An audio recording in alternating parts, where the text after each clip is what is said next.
As Scrooge steps into the room to meet the next spirit, he then sees the whole room lit up with a Christmas tree and a table laid with a turkey, and there he sees the second spirit, the homeless man.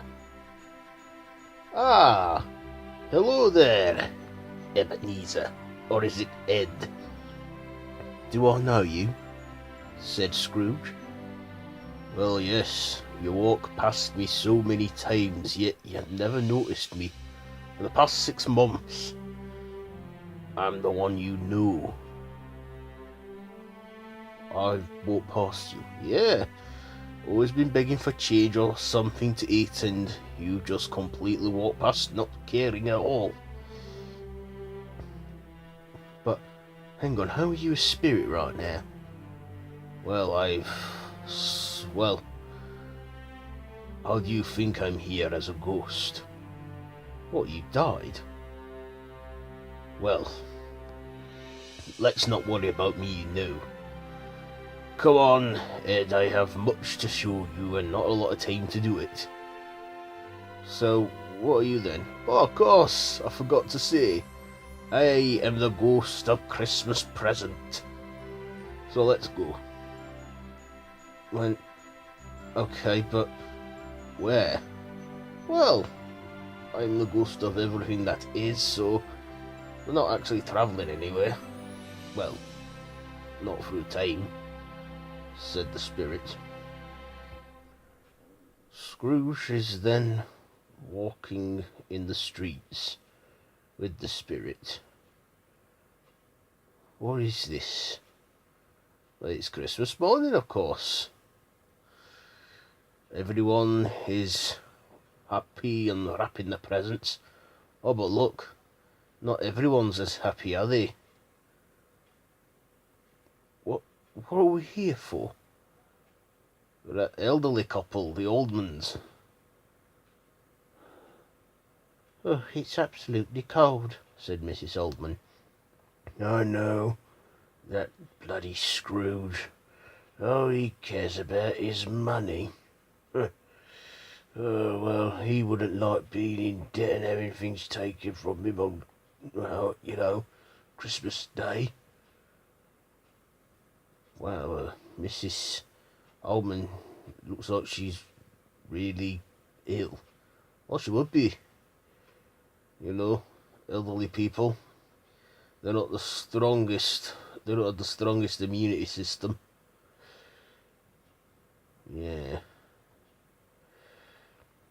But, it's business. If they can't pay up, then I have to take their things and repossess them. It's the only way things can be done here.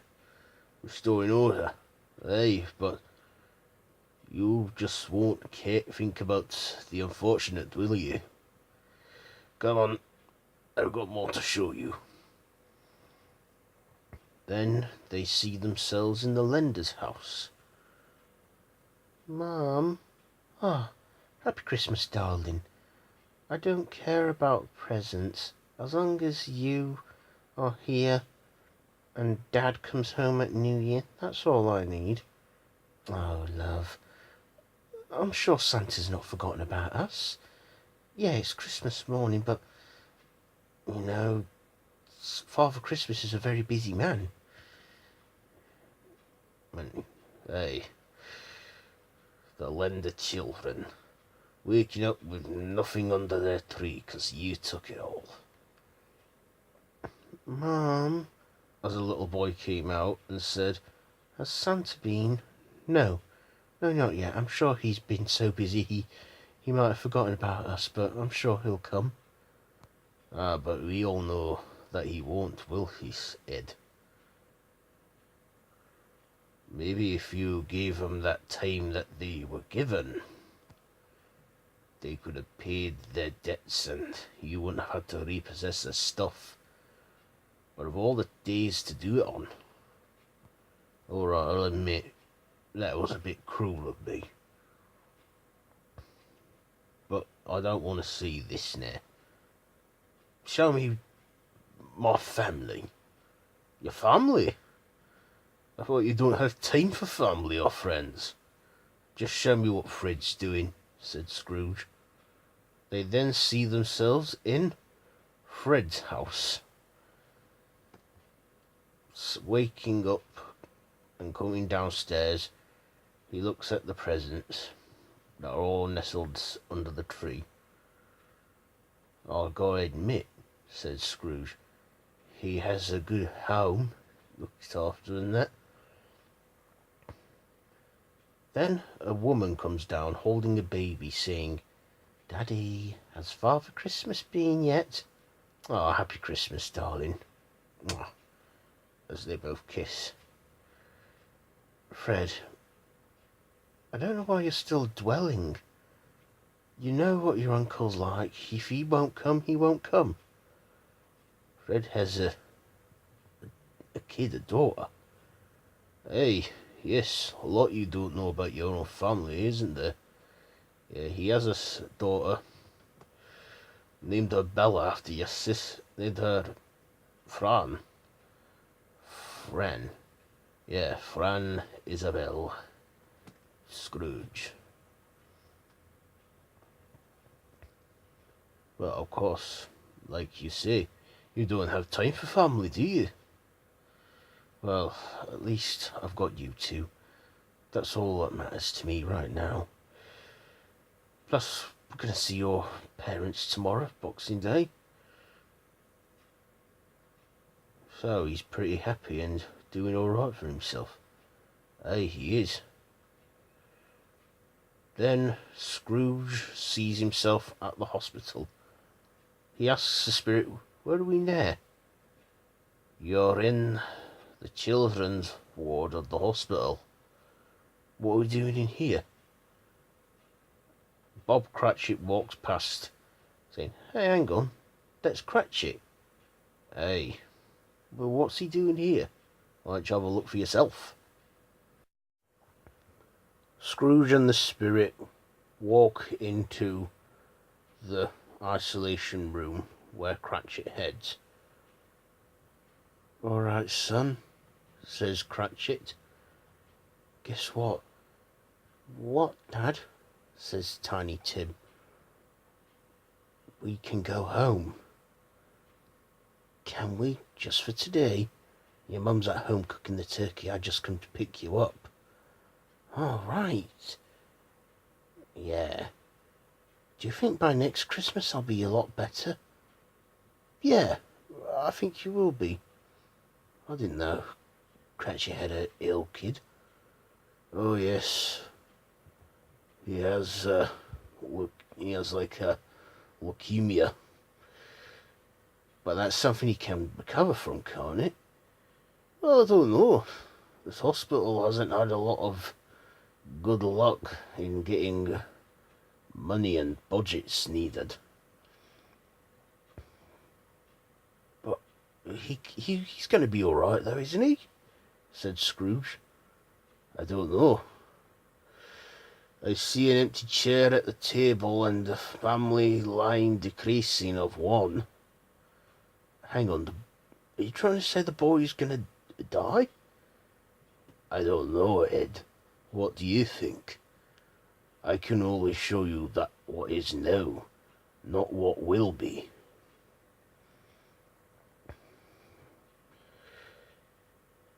The spirit and Scrooge then go and fly. Where are we going? We're going to look around the world. See everything. See how all of the world celebrates Christmas. As they fly through all of North America, through the Northern Lights, round to Australia as Silent Night is playing. Then they are both sat in a church, people celebrating the birth of Jesus. Sitting in the pews, he says, what are we here for? Says Scrooge. Because this is a time of celebration, where the Christians go and celebrate the birth of Jesus. Are you a religious man? I was, at one point. Maybe I should reconsider, as I am now a spirit. Are you a religious man, Ed? Not really. I just seem to think that once you're gone, you're gone. But after everything I've seen so far, I think that I think now there is definitely a life after death. Hey. Then the spirit of Scrooge appear in the Cratchit house. What are we doing there? This is the home of the Cratchit family. Look, Mrs. Cratchit cooking the turkey. Mom, is Tim coming home? Yeah, is he coming home? Said two other children. Yes, he is. Let's go and set the table ready. And Cratchit and Tim walk in. The children, happy to see him, they all start to gather around the table. Tim looking, he says, "Oh, the turkey." Looking at the turkey, it's not very big. Turkey doesn't look like it's enough for like 4 to go round.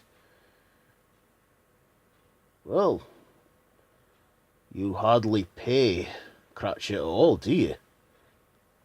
I pay him a fair wage. Obviously not enough.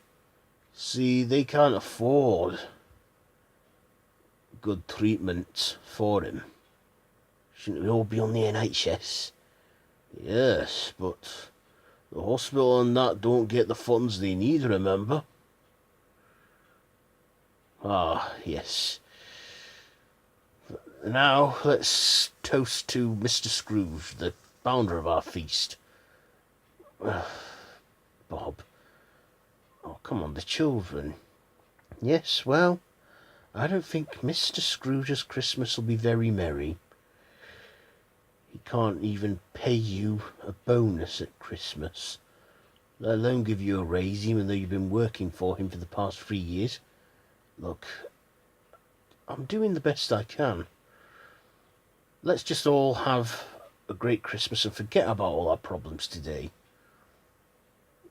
Then the other children agree. Mrs. Cratchit then smiles and they all toast to a Christmas dinner. As Tiny Tim says, and God bless us, every one. Scrooge looks and sees the family, saying to them, I wish that I could do something, but they seem to be happy. Come now, said the spirit, my time is growing shorter. They then appear in the middle of a place, a rundown area. Where are we here? Don't you recognise these people? Hang on, they're people. I know that bloke. I got his house repossessed because he couldn't keep up with his payments. And that couple over there, well, guess they couldn't pay any debt, so they got kicked out. Yeah. All people, homeless and unfortunate. All because, well, it's not my fault because they're all here. They should keep up with their payments.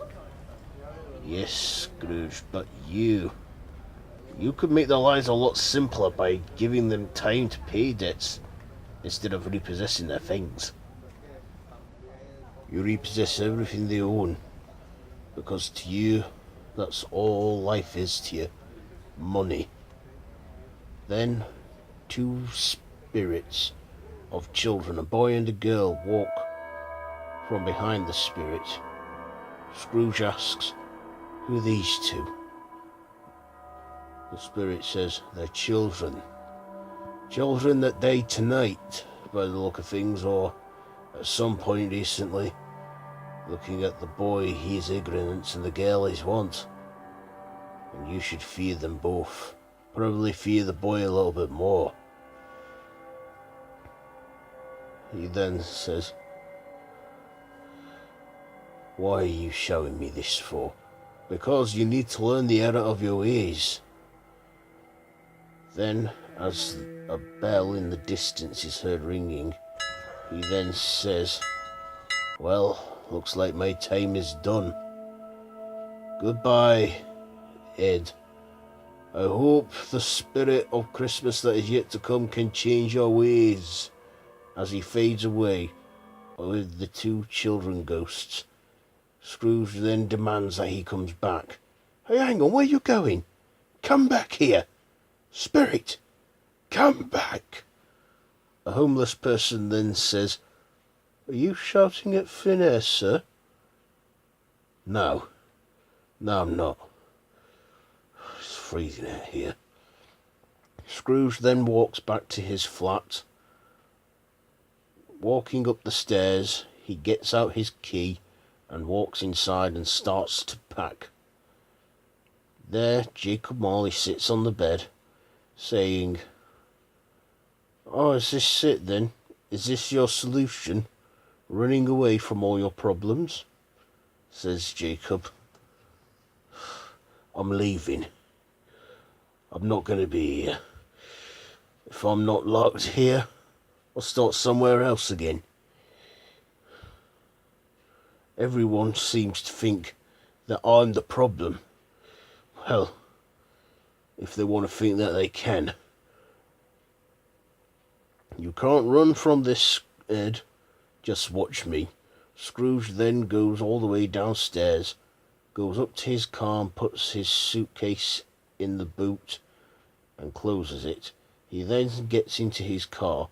He's then jumped as Marley is in the passenger's side, and he says, "Scrooge, you can't ignore this. I'm sorry, but this has to be done." "What do you mean? Why are you here?" "Because of you, Ed. I can't be put to rest until I have changed you. Well, you have changed me. You've made me unable to cope with this pathetic world." "Right, so you're going to run." Scrooge then turns the key, trying to start the car, but fails to do so. Then slams his hands on the steering wheel. Then, taking a deep breath in to calm down, he then feels freezing cold, like the presence of someone else there. Marley, he then looks in the head mirror as Marley turns to him saying, "That's the next spirit, Ed. You better go find out what he wants." Scrooge then says to Jacob, "Fine then, let me get this final piece of hell over with." As he walks to the spirit, a tall man in a black hoodie with his face unseen, standing, wearing chains on his ankles, the same as Jacob. He then walks up to the spirit and asks, "Are you the spirit of Christmas future? Or the spirit of Christmas yet to come?" "All right then," says Scrooge. "Show me the future then."